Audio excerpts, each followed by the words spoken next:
सोचो जब Nepal cricket team नए कप्तान के साथ जाएगा तो कैसा होगा। यानी कि नमस्कार दोस्तों, आप देख रहे हैं भोजपुरी हिंदी न्यूज़। मैं आप सभी को बता दूं दोस्तों कि नेपाल क्रिकेट टीम एक नए कप्तान के साथ भाई T20 एशिया क्वालिफायर खेलने के लिए जा रहा है।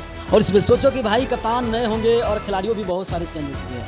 यानी मैं आपको बता दूं दोस्तों, जो एशिया क्वालिफायर खेलने जा रहा है नेपाल क्रिकेट टीम, उसमें कप्तान दीपेंद्र सिंह ऐरी, वो कप्तान दीपेंद्र सिंह ऐरी जिनको बहुत सारे लोग बोल रहे थे पहले से भी कप्तानी देना चाहिए था, मगर फाइनली दोस्तों कप्तान दीपेंद्र सिंह ऐरी को कप्तानी मिल गया।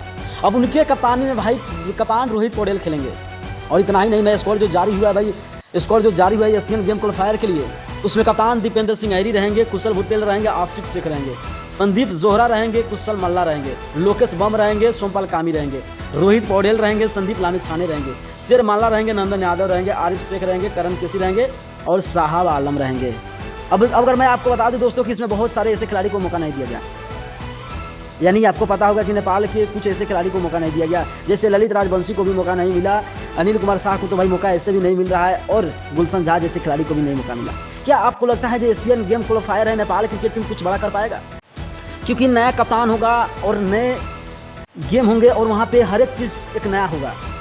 तो मैं आपको बता दूं दोस्तों, कप्तान दीपेंद्र सिंह ऐरी अगर चाहेंगे तो अच्छा कप्तानी कर सकते हैं, क्योंकि उनके पास उतना अनुभव है, क्योंकि NPL में भी बेहतर कप्तानी किए थे और उनको फाइनली मौका मिल गया कप्तानी का। आप लोगों को इस निर्णय से कैसा लगा, आप लोग अपना राय जरूर कमेंट में कमेंट करके बताइए, क्योंकि हम जानना चाहेंगे। और आप वीडियो को शेयर करते हुए फेस को फॉलो कर दीजिएगा। धन्यवाद, मिलते हैं नेक्स्ट वीडियो में। जय नेपाल, जय नेपाली।